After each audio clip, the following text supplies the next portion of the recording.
Hey guys, my self Chandan Kumar आप लोगों का चैनल गेन नॉलेज में स्वागत करता हूँ गाइज। मैं वेव टॉपिक को आगे कंटिन्यू करता है गाइज। मैंने जितने भी पुराने वीडियोज आपको दिए हैं सारे के लिंक मैं आपके प्लेलिस्ट में डाल दूंगा गाइज। अब मैं आप लोगों के लिए आगे मैं शुरू करने जा रहा हूँ गाइज, जहाँ पे मैंने एंड किया था गाइज। मैंने लास्ट लेक्चर में आप लोगों को मैंने बताया था कि इंटरफेरेंस ऑफ वेव के बारे में गाइज मैंने आप लोगों के समझ कॉन्सेप्ट रखा था इंटरफेरेंस ऑफ वेव के बारे में गाइज। ठीक है, इंटरफेरेंस ऑफ वेव और रिफ्लेक्शन ऑफ वेव का कॉन्सेप्ट गाइज मैंने आपके समक्ष रखा था गाइज। अब ये कॉन्सेप्ट आप लोगों का क्लियर है तो जो अगला कॉन्सेप्ट गाइज मैं आप लोगों को ले चल रहा हूँ, बहुत ही इंपॉर्टेंट कॉन्सेप्ट है गाइज, आप लोगों को समझ में आना चाहिए। वो कॉन्सेप्ट है गाइज स्टैंडिंग वेव का। किसका है गाइज कॉन्सेप्ट? स्टैंडिंग वेव्स का। अब स्टैंडिंग वेव्स और ट्रैवलिंग वेव में क्या डिफरेंस होता है गाइज मैं आपके समक्ष रखूंगा। बहुत ही इंपॉर्टेंट कॉन्सेप्ट है, आपको समझ में आना चाहिए। पहले मैं आपको डिफरेंस ही बता देता हूं कि difference between standing wave and travelling wave guys क्या होता है। Difference between standing wave, difference between standing wave and difference between standing waves and travelling waves का अगर मैं आपके समक्ष कॉन्सेप्ट रखूं, बहुत ही गाइज इंपॉर्टेंट कॉन्सेप्ट है difference between standing wave and travelling wave का मैं आपके समक्ष रखा हूं। देखिए, अगर मैं स्टैंडिंग वेव और ट्रैवलिंग वेव के बारे में बताऊं तो कुछ ऐसा चीज़ होता है कि मैं आपके लिए पहले दो कॉलम बना देता हूँ गाइज, दो कॉलम मैं बना देता हूँ स्टैंडिंग वेव्स और अगला कॉलम गाइज मैं बना देता हूँ स्टैंडिंग वेव्स और अगला कॉलम गाइज मैं बना देता हूँ ट्रैवलिंग वेव्स का।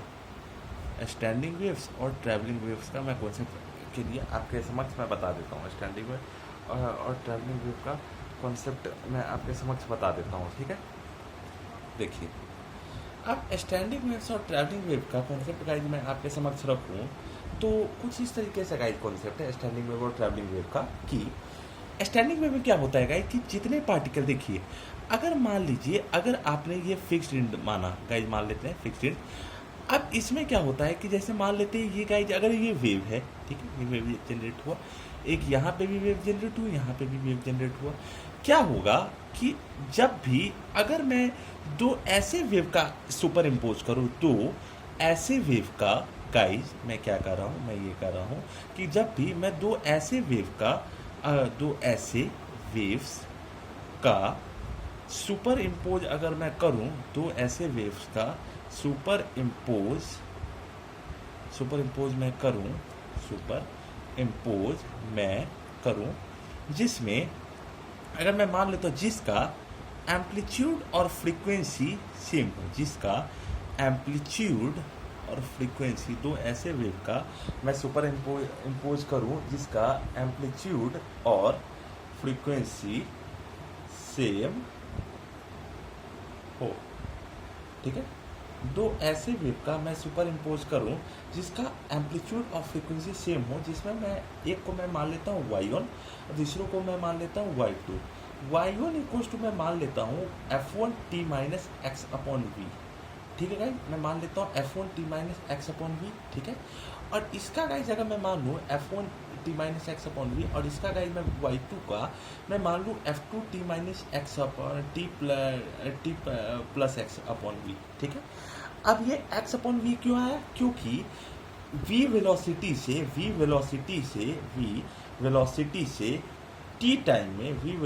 से t टाइम में x डिस्प्लेसमेंट अगर ट्रैवल कर रहा है, v वेलोसिटी से t टाइम में अगर x डिस्प्लेसमेंट ट्रैवल कर रहा है। ठीक है, अब जैसे ही ट्रैवल कर रहा है तो अगर मैं y1 इक्वल टू गाइज मैं मान लूँ, ये गाइज मैं मान लूँ a sine kx minus omega t. ठीक है, a sine kx minus omega t equation guys मैं मान लेता हूँ। ठीक है, और y2 इक्वल्स टू गाइज मैं मान लेता हूँ a sine kx plus omega t. ठीक है, y1 इक्वल्स टू मैं मान लेता हूँ a sine kx minus omega t, y2 equals to मैं मान लेता हूँ a sine kx plus omega t. और अगर ये वेव है, ठीक है, अगर इन दोनों वेव का गाइज अगर सुपर इम्पोज हो जाता है जिसका फ्रीक्वेंसी और एम्पलीट्यूड और फ्रीक्वेंसी दोनों सेम हो, तो अगर मैं ये दोनों वेव का सुपर इम्पोज करा के अगर मैं इक्वेशंस गाइज लिखूं तो आपके समक्ष जो आएगा y equals to y1 plus y2 y1 plus y2 अगर गाइज मैं करूँ तो गाइज क्या आ जाएगा, A sine k x minus omega t plus A sine k x minus omega t into A sine k x plus omega t होगा। A sine k x minus omega t plus A sine k x plus omega t. अगर इसमें आप ए common ले लीजिए तो आपके पास क्या equation बनेगा sign k x minus omega t plus sine k x plus omega t होगा। अब गाइज आप लोगों को ट्रिग्नोमेट्री में आप लोग फॉर्मूला पढ़ेंगे जो साइन ए, हाँ ट्रिग्नोमेट्री में गाइज आप फॉर्मूला पढ़ेंगे sine A plus sine B का, तो गाइज क्या फॉर्मूला होता है, two sine A plus B by two into cos A minus B upon two होता है। और वही अगर sine A minus sine B आ जाए तो क्या होगा, तो होगा two cos A plus B upon two into sine A minus B upon two होगा। ये आपको पता होना चाहिए, तो ये फॉर्मूला होता है गाइस। सिमिलरली अगर आप इस दोनों फार्मूला को यहाँ अप्लाई कीजिए, अगर इसको आप ए एज्यूम कीजिए और इसको आप बी एज्यूम कीजिए तो गाइस क्या हो जाएगा, इसको आप ए एज्यूम कीजिए तो होगा to A sign two k x upon two into cos, ठीक है, two sine two k x upon two into cos two omega t upon to. अरे भाई minus omega T minus of omega t upon two, that is minus two omega t upon to. और हम लोग जानते हैं कि cos of minus x भी cos x होता है। ये होता है ना गाइज कि अगर ये फोर्थ क्वाड्रेंट में होता है तो फोर्थ क्वाड्रेंट में कॉस का क्या होता है, कॉस माइनस एक्स भी कॉस एक्स के बराबर होता है। तो टू साइन टू एक्स के x upon two into two cos omega t upon to, ठीक है। तो आप अगर मैं मानूं तो ये टू और टू अगर मैं कैंसिल कर लूँ, टू और टू कैंसिल कर लूँ तो गाइज क्या हो, to A sine k x cos omega t होगा। मैं क्या कर रहा हूँ, y इक्वल्स टू अगर मैं y1 प्लस y2 मानूं, ध्यान से सुनिए, तो a sign k x minus omega t होगा और a sign k x plus omega t होगा। a sign k x minus omega t plus के एक्स प्लस ओमेगा टी। अब मैंने क्या कहा, मैंने आपके समक्ष ये रखा कि अगर sine a plus sine b क्या होगा, two sine a plus B by two into cos A minus B by two. तो अगर a अगर मैं कॉमन ले लूँ तो sine k x minus omega t plus sine k x plus omega t, इसका मैं ऐड करूँ तो two sine two k x upon two into cos two omega t upon two, that is two A sine k x cos omega t. अब अगर मैं इसको मैं मानूँ, इसको मैं मान लेता हूँ, टोटल को मैं मान लेता हूँ a1 मैं मान लेता हूँ, ठीक है। मैं क्या कर रहा हूँ, to A sine k x को मैं मान लेता हूँ a1। तो इक्वेशंस में क्या बना गया, इक्वेशंस में बना a1 कॉस ओमेगा टी बना, ठीक है गाइस। अब देखिए थोड़ा सा मैं आपके समक्ष रखूं, ये कॉन्सेप्ट आप लोग का क्लियर है तो आगे कहीं आपको दिक्कत नहीं आने वाली है कि to sine A sine k x cos omega T हुआ, ठीक है। इसको मैं क्या मान लिया, to A sine k x को, to A sine k x को, to A sine k x को मैं क्या एज्यूम किया, मैं आपको एज्यूम किया a1 एज्यूम किया। तो ये गाइस क्या हुआ, a1 कॉस ओमेगा टी हुआ। अब देखिए गाइस, अब a1 कॉस ओमेगा टी हुआ।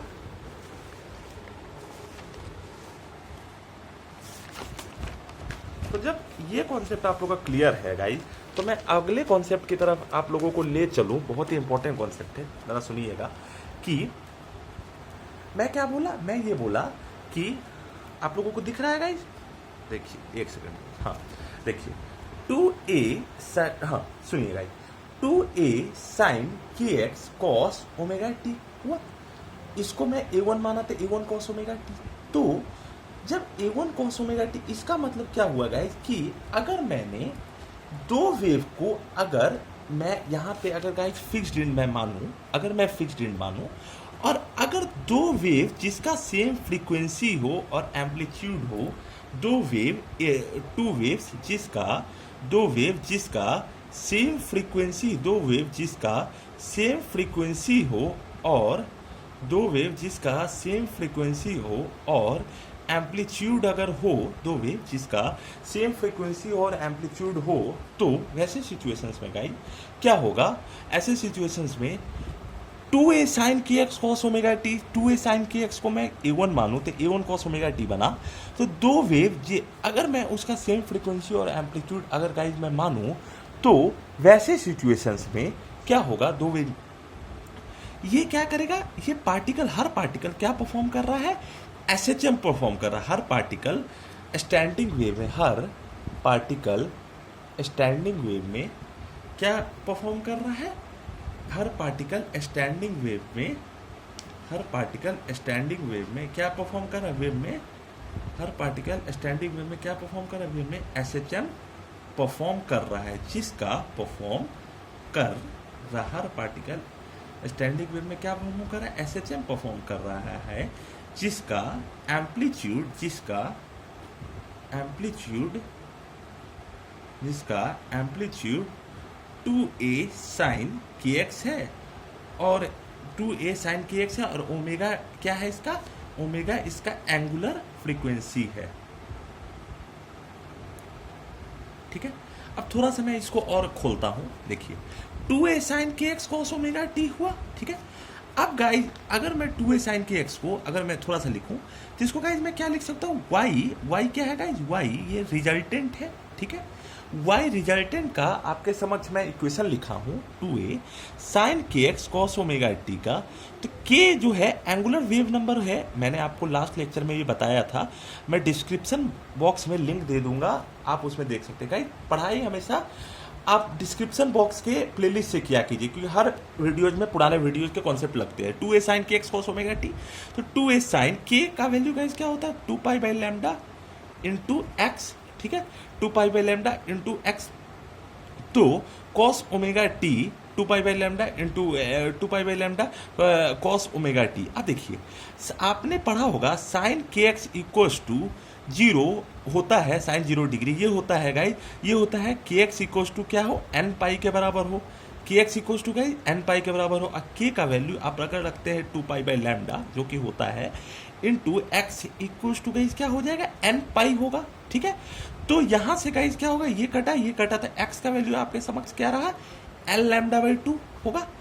तो 2a sin kx अपॉन 2, अगर यहाँ पे गाइज k का वैल्यू n लैम्डा बाई 2 है, तो अगर n एक इंटीग्रल मल्टीपल हो कि n जो है अगर n क्या हो? इंटीग्रल मल्टीपल हो किसी इंटीजर का, तो ऐसे सिचुएशंस पे क्या होगा? एम्पलीट्यूड जो y जो है y रिजल्टेंट, ऐसे केस में जो y रिजल्टेंट है एम्पलीट्यूड गाइस क्या हो जाएगा? 0 हो जाएगा। ठीक है, जिस पॉइंट पे जो स्टैंडिंग वेव का एम्पलीट्यूड 0 हो जाए, जिस पॉइंट पे कब 0 होगा? जब n जो है इंटीजर को बिलोंग करेगा। n जब इंटीजर को बिलोंग करेगा उसी पॉइंट पे जो y रिजल्टेंट है गाइस 0 होगा। जिस पॉइंट पे स्टैंडिंग वेव का एम्पलीट्यूड 0 हो जाए उसको हम लोग क्या कहते हैं गाइस? नोड्स। ठीक है, जिस पॉइंट पे एम्पलीट्यूड इसका 0 हो जाए उसको हम लोग क्या कहते हैं गाइस? नोड्स कहते हैं। और जिस पॉइंट पे एम्पलीट्यूड अगर नॉन 0 हो उसको हम लोग गाइस क्या कहते हैं? उसको हम लोग कहते हैं एंटी नोड्स। ठीक है, मैं क्या कहा? मैं ये कहा कि अगर आपने 2a sin kx cos omega t अगर आपका रिजल्टेंट वेव का इक्वेशन है और k एंगुलर वेव नंबर है जहां sin kx इक्वल टू 0 तो kx इक्वल टू n पाई। ठीक है, तो 2 पाई बाई लैम्डा तो x का वैल्यू n लैम्डा बाई 2, मतलब यहाँ पे अगर मैं n का वैल्यू आपके समक्ष अगर ऐसे रखते जाऊँ 1 2 3 अगर रखते जाऊँ तो x का वैल्यू गाइस क्या मिलेगा आपके समक्ष? x का वैल्यू आपके पास मिलेगा lambda by 2, lambda 3 lambda by 2 lambda, ऐसे करके गाइस x का वैल्यू आपके समक्ष रखा। अब देखिए जब x इक्वल्स टू अगर आपने n लैम्डा बाई 2 माना और n इंटीग्रल मल्टीपल हो इंटीजर का, तो y रिजल्टेंट गाइस होगा 0। तो जिस पॉइंट पे स्टैंडिंग वेव का एम्पलीट्यूड 0 हो जाएगा उसको हम लोग क्या कहेंगे? नोड्स। और जिस पॉइंट पे एम्पलीट्यूड नॉन 0 होगा उसको हम लोग क्या कहेंगे गाइस? Anti node. अब इसमें एक कॉन्सेप्ट गाइस ये भी आता है कि ये चीज ऑब्जर्व किया गया है कि जो नोड और एंटी नोड होता है, जो नोड्स और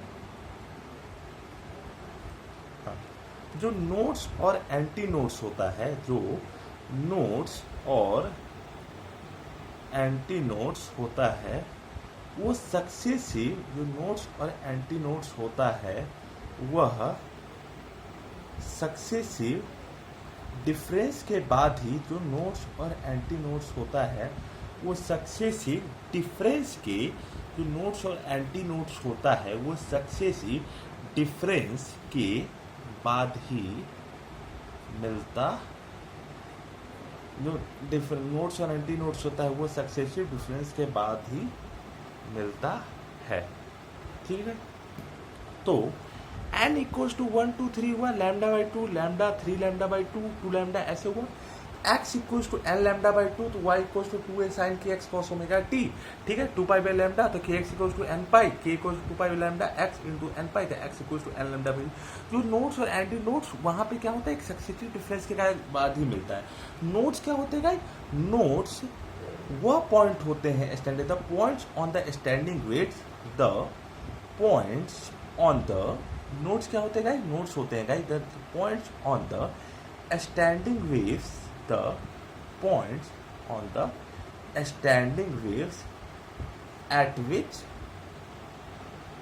amplitude of wave is null, at which amplitude of the points on the standing wave at which amplitude of wave is null, null। और एंटी नोड्स क्या होते हैं, एंटी नोड्स पॉइंट होते हैं स्टैंडिंग वेव्स में, और anti nodes point होते हैं स्टैंडिंग वेव्स में, एंटी नोड्स पॉइंट्स होते हैं स्टैंडिंग, एंटी नोड्स पॉइंट्स होते हैं गाइस स्टैंडिंग वेव में, जिसमें एंटी नोड्स पॉइंट्स होते हैं गाइस स्टैंडिंग वेव में, जिसमें एम्पलीट्यूड ऑफ वेव नल नहीं, at which amplitude of wave is not, the points होते हैं स्टैंडिंग वेव में at which amplitude of wave is not zero, ठीक है। नोट्स क्या होते हैं, नोट्स होते हैं point on the standing wave at which amplitude of wave is null, और एंटी नोट्स क्या होते हैं, एंटी नोट द पॉइंट होते हैं स्टैंडिंग वेव में जिसमें एम्पलीट्यूड ऑफ वेव नहीं जीरो होते हैं गाइस, ठीक है, जिसमें एम्पलीट्यूड ऑफ वेव नहीं जीरो होते हैं, ठीक है गाइस। तो ये गाइस नोट्स और एंटी नोट्स का कॉन्सेप्ट मैंने आपके समक्ष रखा कि नोट्स वो पॉइंट होते हैं स्टैंडिंग वेव में जिसमें एम्पलीट्यूड ऑफ द वेव नल है, और ये पॉइंट होते हैं स्टैंडिंग वेव में जिसमें एम्पलीट्यूड ऑफ वेव जीरो नहीं है गाइस, तो ये मैंने आपके रखा। अब अगर मैं इसका डायग्राम आपके समक्ष बनाऊं तो डायग्राम कैसे होगा कि देखिए नोट्स और एंटी नोट्स का, नोट्स और एंटी नोट्स का अगर मैं डायग्राम बनाऊं तो ये कुछ इस तरीके से गाइस होगा कि अगर ये वाई एक्सिस अगर आप एज्यूम करें, ये वाई एक्सिस एज्यूम करें और इसको एक्स एक्सिस अगर मैं मानूं, इसको वाई एक्सिस माने, इसको एक्स एक्सिस मानूं, तो कुछ इस तरीके से इसका ग्राफ कुछ ऐसे होता है भाई,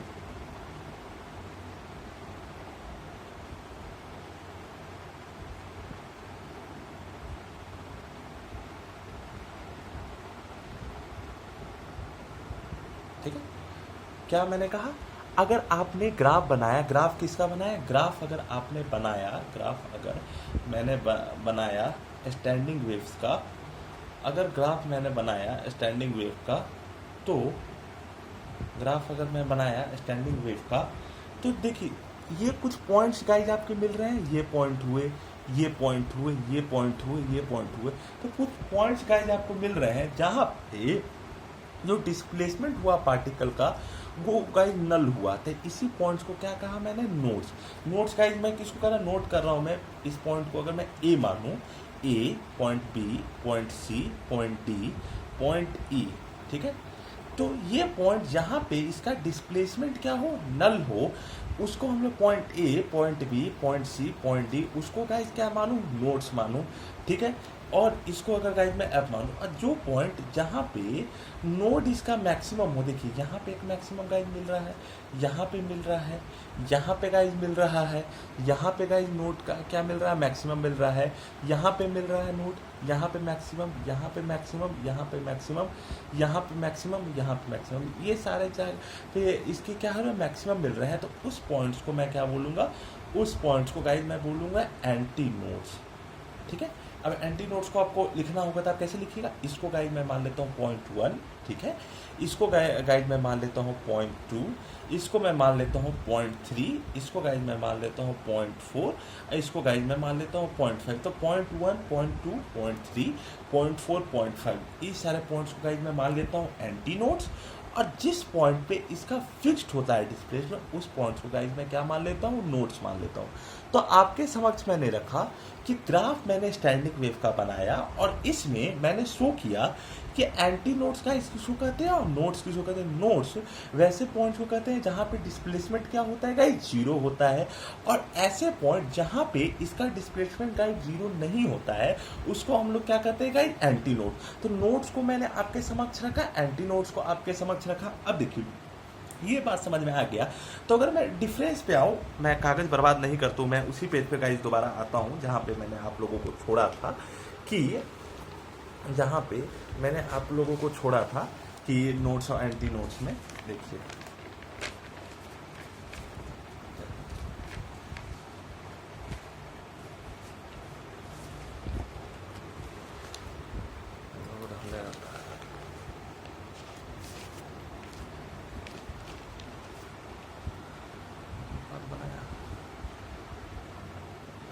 नोट्स और एंटी नोट्स में मैं अगर आप लोगों को मैं छोड़ा था, दो ऐसे वेव्स का सिंपल इम्पोज मैं करूं जिसका एम्पलीट्यूड और फ्रीक्वेंसी सेम हो जाए, तो f y one equal to f one t minus x upon v, y two equal to f two t plus है। देखिए तो स्टैंडिंग वेव्स में क्या होता है, स्टैंडिंग वेव्स में अगर मैं लिखूं, या देखिए स्टैंडिंग वेव्स में अगर यहीं पे गाइस मैं दो कॉलम बना देता हूं, मैं दोबारा आपके समक्ष में पेज नहीं बर्बाद करता हूं, तो इसी के बीच में मैं गाइस अगर दो कॉलम बनाऊं तो एक होता है standing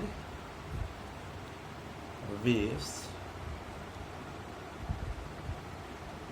standing waves, standing waves, और एक होगा ट्रैवलिंग वेव्स। तो स्टैंडिंग वेव्स और ट्रैवलिंग वेव का अगर आपके समक्ष मैं रखूं तो देखिए ये हुआ स्टैंडिंग वेव, ये हुआ ट्रैवलिंग वेव। तो देखिए गाइस क्या होगा, स्टैंडिंग वेव्स क्या होंगे, कुछ पॉइंट होंगे, the standing waves it contains some points, it contains some points, it contains some points at which amplitude, it contains some points at which amplitude is zero, it contains some point at, बल्कि travelling wave, बल्कि guys जो travelling wave ऐसा कोई point नहीं रखता है, बल्कि guys travelling wave कोई ऐसा पॉइंट नहीं रखता है जिस पे इसका एम्पलीट्यूड जीरो हो। ट्रैवलिंग वेव कोई ऐसा पॉइंट नहीं रखता है जिसमें एम्पलीट्यूड वेव का जीरो हो। ठीक है गाइस, एम्पलीट्यूड वेव का जीरो हो जिस पे उसका एम्पलीट्यूड जीरो, ऐसा कोई पॉइंट नहीं रखता है। अगला पॉइंट गाइस ये है कि देखिए स्टैंडिंग वेव में क्या होता है गाइस, स्टैंडिंग वेव में ये होता है कि अगर ये फिक्स्ड एंड है, ये ऐसे करके अगर मैं बनाऊं, ऐसे बनाऊं, तो मैंने ये रखा कि ये सारे नोड्स होते हैं और ये सारे गाइस एंटी नोड्स होते हैं। मैंने आपके समक्ष रखा, मैंने आपके समक्ष क्या रखा कि ये सारे गाइस नोड्स होते हैं और ये सारे गाइस क्या होते हैं, एंटी नोड्स होते हैं। मैंने आपके समक्ष रखा। तो साथ ही साथ गाइस मैंने आपको ये भी बताया कि अगर ये सारे पॉइंट्स का डिस्प्लेसमेंट जीरो होगा तो इससे क्या पता चलता है, इससे ये पता चलता है कि कहीं पे अगर स्टैंडिंग वेव जनरेट हो रहा है तो हर पॉइंट का वेलोसिटी अलग अलग होगा। तभी ना गाइस हर पॉइंट का वेलोसिटी अलग अलग होगा, तभी कुछ ऐसे पॉइंट्स गाइस जरूर होंगे जहां पे एम्पलीट्यूड इसका जीरो होगा। अगर हर एक पॉइंट का वेलोसिटी गाइस अगर अलग अलग होगा तभी स्टैंडिंग वेव्स में कुछ ऐसे पॉइंट्स मिलेंगे जहां पे एम्पलीट्यूड जीरो होगा। तो it contains some points at which it contains some points at which amplitude it contains some points at which amplitude is zero.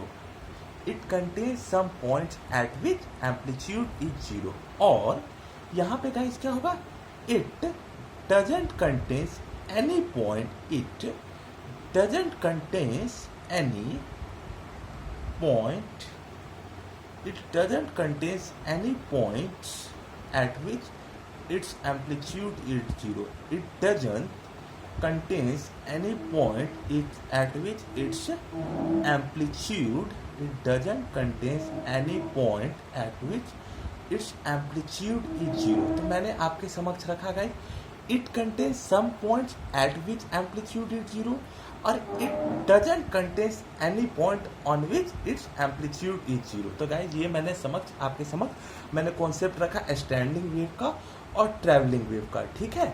यहाँ पे गाइस मैंने स्टैंडिंग वेव का कॉन्सेप्ट यहाँ रखा और यहाँ गाइस ठीक उसी तरीके से गाइस मैंने ट्रैवलिंग वेव का भी गाइस कॉन्सेप्ट रखा। अब ये कॉन्सेप्ट अगर आप लोगों का क्लियर है तो मैं आपके समक्ष जो अगला कॉन्सेप्ट रखूंगा, बहुत इंपॉर्टेंट कॉन्सेप्ट। ये वीडियो गाइस थोड़ा लंबा जरूर होगा, लेकिन यहाँ पे मैं चाहता हूँ स्ट्रिंग वेव को मैं थोड़ा सा ख़त्म ही कर दूँ गाइस, क्यों मैं इसको और लंबा खींचूँ, मैं आगे भी आपको पढ़ाना है।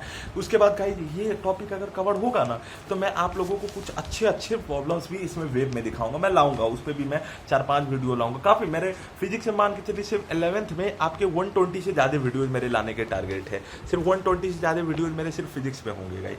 तो आप लोग जरा सा पेशेंस गाइस जरूर रखे रहिएगा, मैं सारे टॉपिक को आप लोगों को गाइस जरूर पढ़ाऊंगा और मेरे पढ़ाए हुए में अगर आपको डाउट होगा तो आप कमेंट बॉक्स में आप लिखिएगा, मैं उन सारे डाउट को गाइस क्लियर करूंगा गाइस। सुनिए, reflection of the wave, reflection of the wave eight tuning fork, reflection of the wave eight tuning fork, reflection of the wave at tuning fork, reflection of the wave at tuning fork। अब देखिए guys, reflection of the wave अगर tuning fork का अगर आप लोगों को study करना हो तो हम लोग क्या करेंगे कि अगर आपने कहीं पे गाइस स्ट्रिंग लिया और अगर यहाँ पे गाइस अगर आपने कहीं पे guys reflection of the wave अगर एट ट्यूनिंग फॉर्क अगर आप लोगों को करना हो तो कहीं अगर आपने स्ट्रिंग लिया और उसमें अगर आपने गाइस डिस्टर्बेंस किया तो उसकी वजह से गाइस क्या ट्रेवल करता है, वेव ट्रेवल करता है, सही है guys. Reflection of the wave eight tuning fork अगर आप लोगों को करना हो तो कहीं पे अगर आपने वेव लिया तो उसके वजह से गाइस क्या ट्रैवल करता है गाइस, डिस्टर्बेंस ट्रैवल करता है, सही है गाइस। अब reflection of the wave eight tuning fork अगर कहीं पे गाइस इसके वजह से अगर डिस्टर्बेंस ट्रैवल कर रहा है तो मैं आपको एक एग्जांपल बताता हूँ। मान लीजिए गाइस यहाँ पे एक स्ट्रिंग लेते हैं, ठीक है, एक यहाँ पे गाइस फिक्स्ड स्ट्रिंग, इसको मान लीजिए ना गाइस ये फिक्स्ड स्ट्रिंग मैं आपके समक्ष कर रहा हूँ, मैं क्या कर रहा हूँ, मैं ये कर रहा हूँ कि गाइस इसको मैं फिक्स्ड स्ट्रिंग मान लेता हूँ, माना, और यहाँ पे गाइस मैं मान लेता हूँ कि ट्यूनिंग फॉर्क मैं कनेक्ट करता हूँ। रिफ्लेक्शन ऑफ द वेव में मैं क्या कर रहा हूँ कि अगर इसको गाइस मैं मान लेता हूँ फिक्स्ड इन, ठीक है, और यहाँ पे गाइस मैं कनेक्ट कर देता हूँ ट्यूनिंग फॉर्क। अब जैसे इस फिक्स्ड एंड को अगर आपने ट्यूनिंग फॉर्क से अगर आपने कनेक्ट किया तो आप कुछ चीज़ें जो आप ऑब्जर्व करेंगे आपको समझ में आना चाहिए कि अगर आपको यहाँ से मैं एक स्ट्रिंग लेता हूँ जो कनेक्ट कर देता हूँ, ठीक है, एक फिक्स्ड स्ट्रिंग लिया, यहाँ पे गाइस आपने लिया ट्यूनिंग फॉर्क, स्ट्रिंग लिया, इसको अगर आपने कनेक्ट कर दी। अब अगर आपने इस पॉइंट पे अगर आपने डिस्टर्बेंस किया, मान लेते हैं गाइस इस पॉइंट पे अगर आपने डिस्टर्बेंस किया, डिस्टर्बेंस करने का मतलब गाइस क्या किया आपने इसमें गाइस किया क्या, वाइब्रेशन किया। मैं क्या कर रहा हूँ कि अगर ये फिक्स्ड इन आपने लिया, इस स्ट्रिंग को आपने लिया और एक ट्यूनिंग फॉर्क लिया, अगर इस पॉइंट पे गाइस अगर आपने डिस्टर्बेंस किया तो वैसे सिचुएशंस में गाइस क्या होगा कि ये जो फिक्स्ड एंड है अगर इस पॉइंट पे गाइस आपने डिस्टर्बेंस किया, वाइब्रेशन किया, तो ये चीज़ देखा जाएगा कि जैसे अगर वेव का गाइस फॉर्मेशन होगा तो इसका शेप क्या हो जाएगा, इसका शेप कुछ ऐसे होगा, इसका शेप गाइस कुछ ऐसे होगा, और जब ये लौट के आएगा, मान लीजिए गाइस ये फिक्स्ड एंड है, तो अगर ये लौट के अगर मैं इसका एम्पलीट्यूड अगर मैं मान लेता हूँ ए, ठीक है, इसका एम्पलीट्यूड मैं ए मान लेता हूँ, मैंने क्या कहा, आपने लिया यहाँ ट्यूनिंग फॉर्क, इस पॉइंट पे गाइस कहीं आपने डिस्टर्बेंस किया, जो ये फिक्स्ड एंड है वो तो आप देख ही रहे हैं। अब जैसे इस पॉइंट पे अगर आपने डिस्टर्बेंस किया तो ये एक वेव हुआ जिसका एम्पलीट्यूड आपने ए माना वेव का एम्पलीट्यूड आपने ए माना, और जब इसके साथ रिफ्लेक्शन हुआ तो इसका वेव क्या हुआ, इन्वर्ट हुआ, क्योंकि ये फिक्स्ड एंड है। मैंने आपको अभी बताया रिफ्लेक्शन, पुराने वीडियोस के मैं आपको सारे लिंक दे दूंगा, ठीक है, मैं यहाँ एक्सप्लेन नहीं करूँगा, बहुत लंबा हो जाएगा वीडियो। सुनिए, अगर इसका एम्पलीट्यूड गाइस ए हुआ, इसका फिक्स्ड एंड अगर आपने माना तो ठीक है, और जब ये यहाँ से गाइस इन्वर्ट होके आया तो इसका एम्पलीट्यूड अगर मैं मान लेता हूँ ए, ठीक है गाइस, इसका गाइस मैं एम्पलीट्यूड मैं मान लेता हूँ ए, यहाँ से जब इन्वर्ट होके आया तो इसका एम्पलीट्यूड भी गाइस मैं मान लेता हूँ ए, मान लिया गाइस। अब जैसे एम्पलीट्यूड ए यहाँ पे था और यहाँ एम्पलीट्यूड ए था, इन्वर्ट होके गाइस आया, तो जो ये ट्यूनिंग फॉर्क आप देख रहे हैं, जब ये इसके पास पहुंचेगा तो फिर उसके बाद ये भी गाइस रिफ्लेक्ट कर देगा गाइस, क्या करेगा, यह भी रिफ्लेक्ट कर देगा, ठीक है, ये भी गाइस रिफ्लेक्ट कर देगा, ठीक है गाइस, ठीक है। मैं क्या कर रहा हूँ ध्यान से सुनिए, मैंने ये कहा कि अगर आपने ये ट्यूनिंग फॉर्क लिया, ये फिक्स्ड एंड लिया, अगर आपने यहाँ पे डिस्टर्बेंस किया तो कुछ ऐसे शेप बना जिसका एम्पलीट्यूड ए हुआ और ये फिक्स्ड एंड के पास गाइस पहुंचा। जैसे ही गाइस ये फिक्स्ड एंड के पास पहुंचा तो ये इन्वर्ट होके इसका एम्पलीट्यूड जो ए हुआ करता था, इसका इन्वर्ट होके एम्पलीट्यूड फिर क्या, जो प्लस ए होता था, इसका एम्पलीट्यूड गाइस क्या हो गया, माइनस ए हुआ। अब जैसे ये प्लस ए से माइनस ए हुआ और ये इस पॉइंट के पास पहुंचा तो अब क्या करेगा, ये वेव इसको दोबारा रिफ्लेक्ट कर देगा गाइस। तो अब जब दोबारा रिफ्लेक्ट करेगा तो इसका एम्पलीट्यूड ए था, तो ए और माइनस ए अगर आप करिए तो आपको गाइस क्या रिजल्ट मिलेगा, आपको 2a मिलेगा, ठीक है। यहां से रिफ्लेक्ट एम्पलीट्यूड आया ए, रिफ्लेक्ट होके गाइस हो गया 2a। अब जैसे ही रिफ्लेक्ट होके गाइस 2a हुआ तो रिफ्लेक्ट होके गाइस 2a हुआ तो वैसे सिचुएशन में गाइस क्या होगा कि जब यहाँ से फिर रिफ्लेक्ट होके फिर यहाँ से लेकर गाइस यहाँ पहुंचेगा तो जो a था यहाँ माइनस ए हुआ तो a माइनस और माइनस ए कितना हो जाएगा, 2a हो जाएगा, ठीक है। अब जैसे ही गाइस a माइनस और माइनस ए डायरेक्टली 2a हुआ, अब दोबारा जब यहाँ से ये होगा तो ये प्रोसेस गाइस लगातार रिपीट होते जाएगा, क्या होगा गाइस, ये प्रोसेस सारा बार बार रिपीट होते जाएगा। अब जैसे ही सारा ये प्रोसेस गाइस रिपीट हुआ तो अभी अभी मैंने आपके समक्ष एक इक्वेशंस रखा था y रिजल्टेंट का, आपने मैंने रखा था, वो था 2a sin kx cos omega t। ये गाइस मैंने इक्वेशन आपके समक्ष रखा था, ठीक है। एक तो ये मान लीजिए ये कब आया था, ये गाइस आया था जब आपने a sin kx minus omega t और a sin kx plus omega T दोनों गाइस क्या कर दिया, सुपर पोजिशन कर दिया। a sin kx minus omega t और a sin kx plus omega T, ये दोनों का जब आपने सुपर पोजिशन किया तब आपके समझ जो इक्वेशंस आया y नेट, दैट इज आया क्या, 2a sin kx cos omega T, या तो ये कर लीजिए या फिर 2a sin omega T cos kx कर लीजिए, दोनों आप कर लीजिए, कोई दिक्कत नहीं होगा, that is y net wave का इक्वेशंस हुआ, ठीक है। अब ये जो रिस्पेक्टिव वेव का इक्वेशंस है, तो अगर मैं आपके समझ थोड़ा सा और रखूं तो आपके लिए ये समझ में आएगा कि मैं जानता हूं कि जो लैम्डा होता है, वेव लेंथ होता है, ये क्या गाइस होता है, ये होता है distance between two consecutive crest and trough होता है।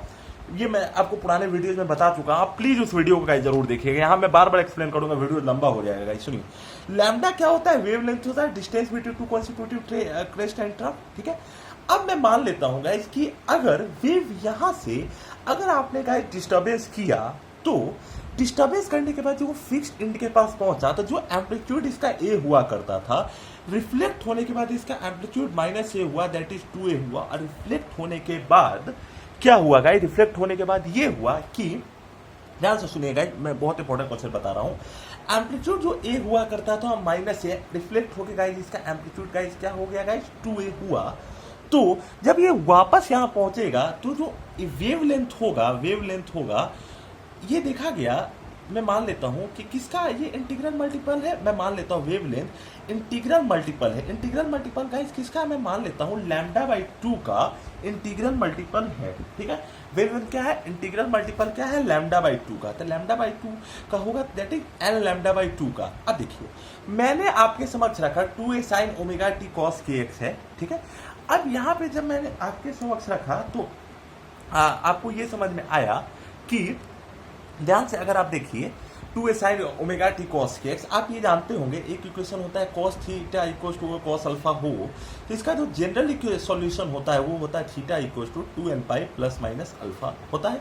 तो 2a sin omega t cos k x ये जो होगा ये क्या है, इंटीग्रल मल्टीपल है लैम्डा बाई 2 का। तो मतलब जो गाइस इसका मतलब ये हुआ, इसका मतलब गाइस ये हुआ कि 2a sin के x sign omega t cos k x क्या होगा गाइस, इंटीग्रल मल्टीपल हुआ एन लैम्डा बाई 2 का होगा। मतलब कॉस के एक्स क्या होगा, इक्वल होगा guys, cos k x equal होगा गाइस एन लैम्डा बाई 2 का।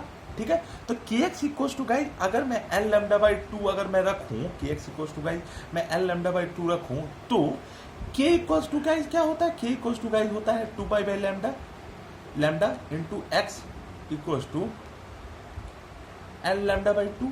और जब v होता है गाइज वो क्या होता है, v होता है गाइज लैम्डा, v गाइज क्या होता है, v होता है लैम्डा बाई t। ठीक है, मतलब v इक्वल्स टू गाइज क्या होता है f लैम्डा होता है, v इक्वल्स टू गाइज होता है f लैम्डा। तो के एक्स इक्वल्स टू क्या होता है, k x equals to n lambda by 2। ठीक है गाइज, तो यहाँ से अगर मैं थोड़ा सा और चेंज करूँ तो n lambda by 2 equals to guys क्या आ जाएगा, ये आ जाएगा 2n पाई, और ये cos k x equals to, इसको अगर मैं थोड़ा सा सॉल्व करूँ या फिर ऐसे देखिए k x equals to guys n lambda by 2 हुआ, तो 2 pi by lambda x equals to n lambda by 2 होगा, 2 pi by x equals to n lambda by 2। ठीक है, तो यहाँ से अगर लैम्डा के अगर जगह मैं लिखूँ lambda by v equals to f lambda है, v equals to f lambda, that is lambda by t equals to f lambda, तो 2 पाई बाई लैम्डा, तो इसको गाइज अगर मैं रखूँ 2 pi by lambda into x है, तो 2 pi by lambda x equals to n lambda by 2 है। तो x का वैल्यू आपके समझ क्या रखा, x का वैल्यू आपके साथ एन लैम्डा स्क्वायर अपॉन 4 पाई रहा। या फिर ऐसे आपको अगर ऐसे समझ में नहीं आता तो आप ऐसे समझिए 2a sin omega t cos k x होगा। मैं अगले पेज की तरफ बढ़ता हूँ क्योंकि मेरा ये पेज भर चुका है गाइस। देखिए 2a sin omega t cos k x, देखिए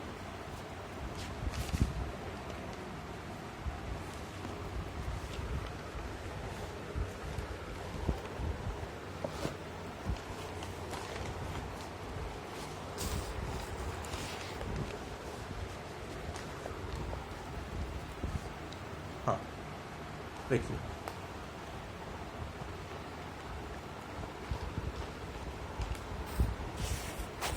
पेज भी इतना मोटा है ना गाइस, संभालना मुश्किल।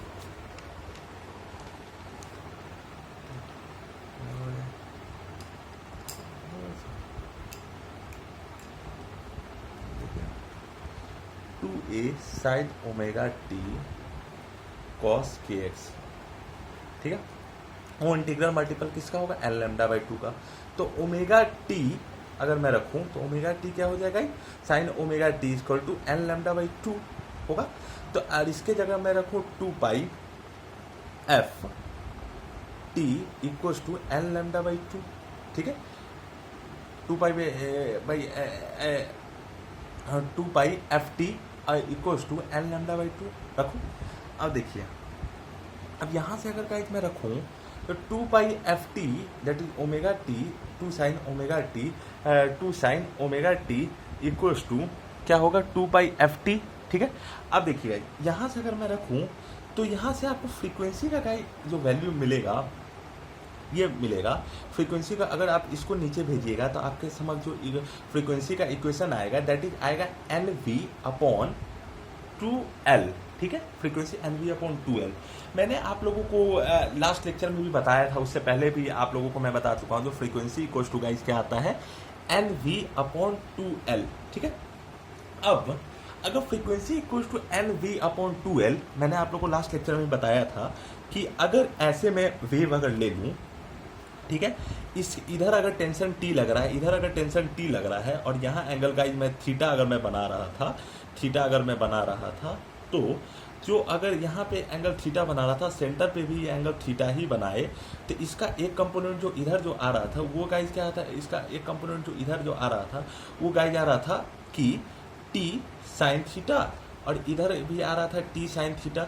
ठीक है, और इधर आ रहा था इसका टी कॉस थीटा, इधर आ रहा था टी कॉस थीटा। तो ऐसे ही अगर वेव को हम लोग कर देते थे तो वेव का जो वेलोसिटी आया था v इक्वल्स टू वो आया था under root T upon mu. T क्या है गाइस, टी था यहाँ पे टेंशन फोर्स था, टी क्या था गाइस, टी था टेंशन फोर्स था। अब म्यू क्या था, म्यू था गाइस मास, मास पर यूनिट लेंथ, मास पर यूनिट लेंथ। ये गाइस क्या था, म्यू क्या था, mass per unit length, that is mass per unit, that is m upon l. अब वी क्या था, वी था guys velocity of the, v क्या था गाइस, वी था वेलोसिटी ऑफ द वेव। तो वेलोसिटी ऑफ द वेव जो आया था आपके सामने क्या आया था, v equal to under root T upon mu, that is mu equal to mass per unit length, that is velocity of the wave. तो ये आया था वेलोसिटी। अब इसी वेलोसिटी ऑफ द वेव का जो इक्वेशंस है, frequency equal to N V upon 2l, यहाँ पे अगर मैं n का वैल्यू 1 रख लूँ तो ये आ गया फ्रीक्वेंसी 1 अपॉन 2l टी, और 1 अपॉन वी के जगह मैं क्या रख दूँ, टी अपॉन म्यू, ठीक है, टी अपॉन म्यू। ये क्या है, क्या होगा, ये गाइस हो गया, ये इसको हम लोग क्या है, ये हम लोग ये फर्स्ट फ्रीक्वेंसी आया। अब इसका मतलब क्या होगा, इसका मतलब फ्रीक्वेंसी इंटीग्रल मल्टीपल होगा। इंटीग्रल मल्टीपल किसका होगा, v अपॉन 2l का इंटीग्रल मल्टीपल होगा। तो अगर frequency n we upon 2l 1 upon 2l under root T upon mu, तो एन का वैल्यू क्या होगा, एन का वैल्यू आएगा 1 2 3 ऐसे करके गाया जाएगा। तो यहाँ पे आपके पास क्या क्या फ्रीक्वेंसी होगा 1 upon 2l under root T upon mu, 1 upon ऐसे गाइज क्या आएगा 2 upon 2l under root T upon mu, ठीक है। ऐसे गाइज क्या आएगा 3 upon 2l under root T upon mu. ऐसे गाइज क्या आ जाएगा, ऐसे आ जाएगा 4 upon 2l under root T upon mu, ऐसे करके गाया जाएगा। अब देखिए ये 2 अपॉन 2l कब आया, जब हम लोगों ने n का वैल्यू गाइज 2 रखो, तो ये गाइज क्या होगा, इसको हम लोग कहते हैं सेकंड फ्रीक्वेंसी, या इसी को गाइज हम लोग कहते हैं, क्या कहते हैं, फर्स्ट ओवर, एक सेकंड गाइज थोड़ा सा मुझे जगह दीजिए, सेकंड फ्रीक्वेंसी या फर्स्ट ओवर टोन, ठीक है, सेकंड फ्रीक्वेंसी और फर्स्ट ओवर टोन, इसको हम लोग क्या कहेंगे, इसको हम लोग कहेंगे थर्ड फ्रीक्वेंसी और सेकंड ओवरटोन। ये first frequency, second frequency first overtone, ये थर्ड फ्रीक्वेंसी सेकंड ओवरटोन, ठीक है। ये गाइस क्या है, ये है फोर्थ फ्रीक्वेंसी थर्ड, और fourth frequency third overtone, fourth frequency third overtone, ठीक है। Third frequency second overtone, second frequency first overtone, fourth frequency third overtone. ये गाइस क्या है, ये फर्स्ट फ्रीक्वेंसी, और या फिर इसी को हम लोग क्या कहते हैं, फर्स्ट फ्रीक्वेंसी, या इसी को गाइस हम लोग कहते हैं फंडामेंटल फ्रीक्वेंसी, फर्स्ट फ्रीक्वेंसी, या इसी को हम लोग कहते हैं फर्स्ट फ्रीक्वेंसी, या इसी को हम लोग कहते हैं फंडामेंटल फ्रीक्वेंसी। फ्रीक्वेंसी क्या है, 1 upon 2l under root T upon mu, 2 upon 2l under root T upon mu, 3 upon 2l under root T upon mu, 4 upon 2l। इसका मतलब जो भी फ्रीक्वेंसी गाइस होगा, किसका होगा, फ्रीक्वेंसी होगा वेव का, फ्रीक्वेंसी होगा गाइस वेव का, in case of tuning for frequency, जो वेव का होगा वो जो होगा in case of tuning fork, वो क्या होगा, वो होगा गाइस इंटीग्रल मल्टीपल होगा। ये गाइस क्या होगा, वेव और फ्रीक्वेंसी और वेव जो होगा वो क्या होगा, इंटीग्रल मल्टीपल होगा। It is the integral multiple of, it is the integral multiple of fundamental, it is the integral multiple of fundamental frequency, it is the integral multiple of fundamental frequency, ठीक है। मैंने क्या कहा, मैंने ये कहा कि आप क्या ये देख रहे हैं कि frequency equals to N V upon 2l, N equals to 1 रखते हैं तो 1 upon 2l under root T upon mu, ठीक है। एन इक्वल्स टू 1 रखते हैं तो 1 upon 2l under root T upon mu. अगर n इक्वल्स टू 2 रखते हैं तो 2 upon 2l under root T upon mu, n equals to 3 रखते हैं 3 upon 2l under root T upon mu. ऐसे करके अगर आप वैल्यू बढ़ाएंगे तो आपको गाइस क्या मिलेगा, N we upon 2l under root T upon mu मिलेगा, ठीक है। तो फर्स्ट फ्रीक्वेंसी आया, सेकंड आया, थर्ड आया, ऐसे आया, मतलब, और जो वेव का जो फ्रीक्वेंसी आया, मतलब क्या, इंटीग्रल मल्टीपल क्या होता है गाइस, फंडामेंटल फ्रीक्वेंसी के गाइस। ये गाइस कॉन्सेप्ट है, बहुत इंपॉर्टेंट कॉन्सेप्ट, आपको समझ आना चाहिए। तो अगर एन ओवरटोन की बात करूं तो ये गाइस क्या होगा, इसका मतलब ये होगा कि जो एन ओवरटोन जो होगा, एन ओवरटोन जो होगा वो क्या होगा, वो आएगा गाइज एन प्लस वन एथ, एन ओवरटोन जो होगा वो गाइज आएगा एन प्लस वन एथ फ्रीक्वेंसी पे। गाइज क्या आएगा, मैं कह रहा हूँ जो एन ओवरटोन होगा वो गाइज किस पे आएगा, एन प्लस वन एथ फ्रीक्वेंसी पे आ जाएगा। तो ये गाइज मैंने आपको कॉन्सेप्ट रखा। अब देखिए गाइज, अगर मैं अगले कॉन्सेप्ट की तरफ बोलूँ, मैं छोड़ देता हूँ गाइज, मैं एक आपके समक्ष मैं ग्राफ बना देता हूँ, फिर आपको छोड़ देता हूँ गाइज। देखिए अगला कॉन्सेप्ट जो है आपको समझ में आना भी चाहिए और आएगा भी, क्यों नहीं आएगा, मैं आपको इतना मेहनत कर रहा हूँ गाइज। कि देखिए मैंने ये बोला कि सेकंड फ्रीक्वेंसी फर्स्ट ओवरटोन होता है, थर्ड फ्रीक्वेंसी सेकंड ओवरटोन होता है। मतलब अगर nth फ्रीक्वेंसी है तो ये इसमें क्या होगा, n माइनस वन एथ ओवरटोन होगा। nth फ्रीक्वेंसी है तो उसमें गाइस क्या होगा, nth ओवरटोन होगा। n प्लस वन एथ फ्रीक्वेंसी है तो nth ओवरटोन होगा गाइस, ठीक है। अब देखिए अगर मैं इसके समक्ष, अगर आपके समक्ष रखूं तो second frequency first overtone, third frequency second overtone, fourth frequency third overtone. तो अगर सिर्फ मान लेते हैं गाइस, मैं मान लेता हूं कि अगर दो फ्रीक्वेंसी है, अगर मैं मान लेता हूं दो फ्रीक्वेंसी रेंज को अगर मैं कवर कर रहा हूं, दो फ्रीक्वेंसी रेंज को कवर कर रहा, तो इसमें गाइस क्या होगा, इसमें अगर मैंने आपके समक्ष दो फ्रीक्वेंसी को रेंज को कवर किया तो इसमें क्या होगा गाइस, एक ओवरटोन होगा। सिमिलरली दो फ्रीक्वेंसी रेंज को कवर कर लूं तो एक ओवरटोन होगा। ऐसे गाइज अगर एन फ्रीक्वेंसी रेंज को अगर मैं कवर करूं तो आपके समक्ष क्या होगा, एन फ्रीक्वेंसी रेंज होगा तो एन माइनस वन ओवरटोन होगा। एन फ्रीक्वेंसी रेंज को अगर मैं कवर करूं तो एन माइनस वन ओवरटोन होगा। तो अगर मैं दो फ्रीक्वेंसी के बारे में बात करूं तो अगर ऐसे अगर मैं कर्व बनाऊं, अगर मैं गाइज ऐसे कर्व बनाऊं तो ये गाइज क्या होगा, अगर ये मैं मान लेता हूँ ये जीरोथ फ्रीक्वेंसी है, ये मैं मान लेता हूँ जीरोथ फ्रीक्वेंसी है और ये जीरोथ फ्रीक्वेंसी है, तो ये गाइज क्या होगा, ये होगा फर्स्ट फ्रीक्वेंसी होगा। फर्स्ट फ्रीक्वेंसी, जीरोथ फ्रीक्वेंसी को मैं फंडामेंटल फ्रीक्वेंसी में मैं बोला फर्स्ट फ्रीक्वेंसी, इसको मैं क्या कर रहा हूँ सेकंड फ्रीक्वेंसी, या फिर थोड़ा सा मैं चेंज करता हूँ, ये जीरोथ फ्रीक्वेंसी, ये फर्स्ट फ्रीक्वेंसी, सेकंड फ्रीक्वेंसी। तो सेकंड फ्रीक्वेंसी गाइज क्या होगा, सेकंड फ्रीक्वेंसी पे गाइज क्या आएगा, फर्स्ट ओवरटोन आएगा। सेकंड फ्रीक्वेंसी पे गाइस क्या आएगा, फर्स्ट ओवरटोन आएगा। सिमिलरली अगर आपके पास तीन फ्रीक्वेंसी आएगा तो सेकंड ओवरटोन आएगा, ठीक है।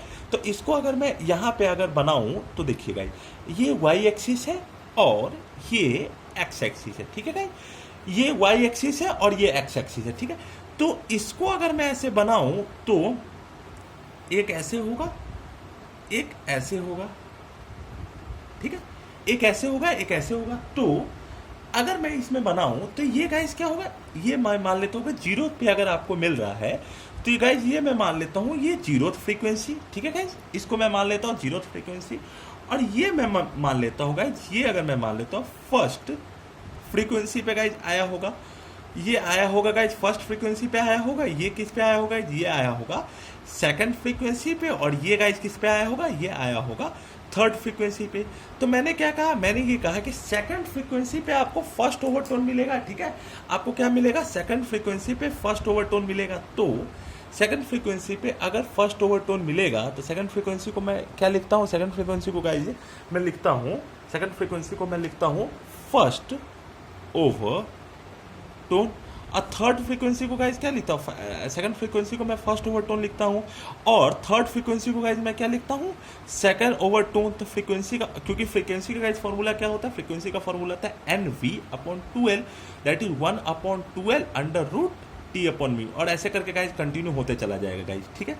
तो आज का लेक्चर गाइज मैं यहीं पे एंड कर रहा हूँ। आपको आज का जो भी मैं चीज़ आपको पढ़ाया हूँ उसमें अगर आपको कहीं भी डाउट लगता है तो गाइज आप कमेंट बॉक्स में लिखिए, मैं उन सारे टॉपिक का गाइज जरूर निदान करने की कोशिश करूंगा। अगर आपको मेरे वीडियो पसंद आ रहे हैं तो आप मुझे लाइक किया कीजिए उस वीडियो को, आपके लाइक ही मुझे मोटिवेट करते ताकि मैं ज़्यादा से ज़्यादा वीडियो बनाऊँ। Thank you guys for giving me your valuable time, thank you.